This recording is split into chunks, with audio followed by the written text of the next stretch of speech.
AI అనేది ప్రతి ఒక్క జాబ్ని రీప్లేస్ చేస్తుంది. ఈ సిచ్యువేషన్లో కూడా కొంతమంది స్టూడెంట్స్ ఏంటంటే అవుట్ సైడ్ ఇండియా వాళ్ళు ఇంకా బిజినెస్ అనాలిటిక్స్ సైన్స్కి అండ్ కంప్యూటర్ సైన్స్కి వచ్చి మాస్టర్ చేద్దామని చెప్పేసి అంటున్నారు. సో ఇక్కడ మీకు ఎలా చెప్పాలో అర్థం కావట్లేదు. ఓన్గా వెబ్సైట్ బిల్డ్ అవుతుంది, రోబోటిక్స్ స్టార్ట్ చేసుకుంటున్నాయి, క్లయింట్ జనరేట్ చేస్తుంది. Literally it's like 15-20 years experience ఉన్న క్యాండిడేట్ కూడా లైక్ ఏం చేయలేకపోతున్నారు అన్నట్టు. అంటే ఆ జాబ్ నుంచి అంత లే ఆఫ్స్ అయిపోతున్నాయి.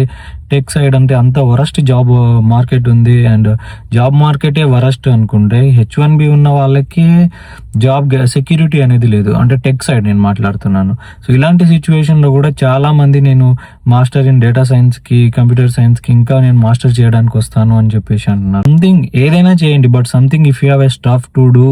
అండ్ ఇప్పుడు ఇక్కడ ద ప్రాబ్లం ఏంటిది అంటే ఏదో back end, front end, website build చేస్తాను అని చెప్పేసి కోడింగ్ నేర్చుకుంటాను అనేది వర్కౌట్ అవ్వదు. Right now industry need production. ఎవరైతే ప్రొడక్షన్ చేస్తారో, సేల్ చేస్తారో అటు సైడ్ ఇంకా ఎక్కువ. అంటే ఇప్పుడు ప్రొడక్ట్ డిజైన్ అనేది చాలా ఈజీ అయిపోయింది, సేల్ చేయడం అనేది ఇక ఒక టాస్క్ అన్నట్టు. సో ఎవరైతే ఈ ప్రొడక్షన్ కానీ అంటే లైక్ ఇలాంటి ఫీల్డ్లో ఉంటారో వాళ్ళకైతే it's industry ready to open. But రెగ్యులర్గా డేటా సైన్స్ చేసి తర్వాత రెగ్యులర్గా బిజినెస్ అనాలిటిక్స్ చేసి జాబ్స్ చేద్దాము, కెరీర్ని గ్రో చేసుకుందామంటే it's not a right time.